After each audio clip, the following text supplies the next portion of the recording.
For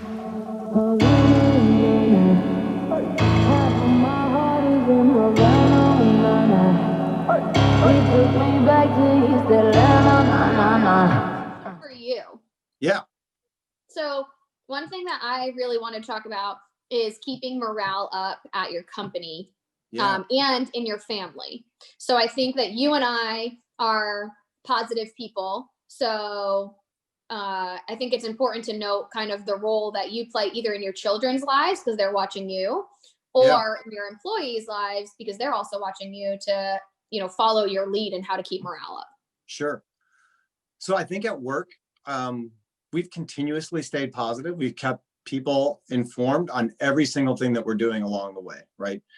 We haven't hidden anything. We've been upfront and honest. We're not making false promises. We're saying, this is what we know. This is what we're doing. This is how we're moving forward.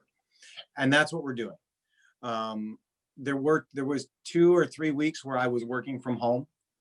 2 weeks was after I went to San Francisco, and I thought it was important to self-quarantine myself because I had no idea what was what. So that was in the interest of everybody at work. And then I thought it was really important for me to come back and be in the office, and show people that if I want you to be there, I have no problem being there myself. Mm-hmm. This is safe. We have a safe place. We have done a good job. We are taking care of people the best we can. I'm not going to go hide out in a bunker. I'm going to be there. I'm going to be working with you. I'm going to be there side by side with you. If you need anything, I'm right down the hall. Let me know what you need. And the same thing with our kids, right? Like, we're open and honest with our kids. We're going over everything. We're talking with them about things.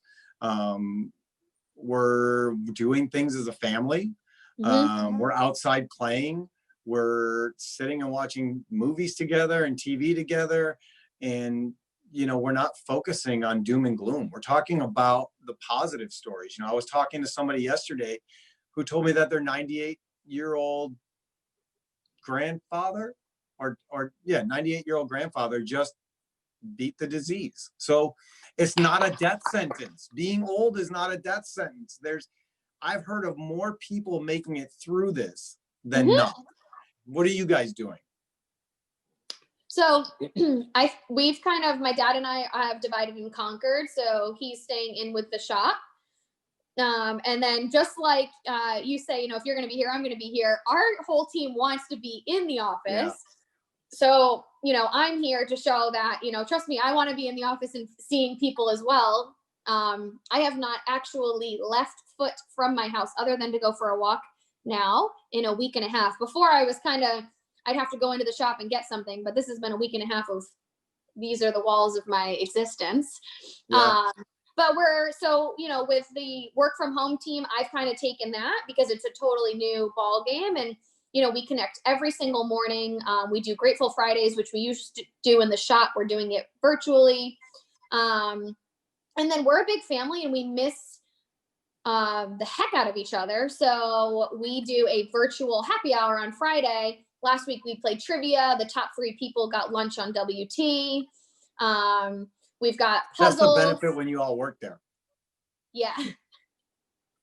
But we also have been giving out like puzzles and, trying to promote, that. And on one of the happy hours, everybody brought their pet, people brought their kids.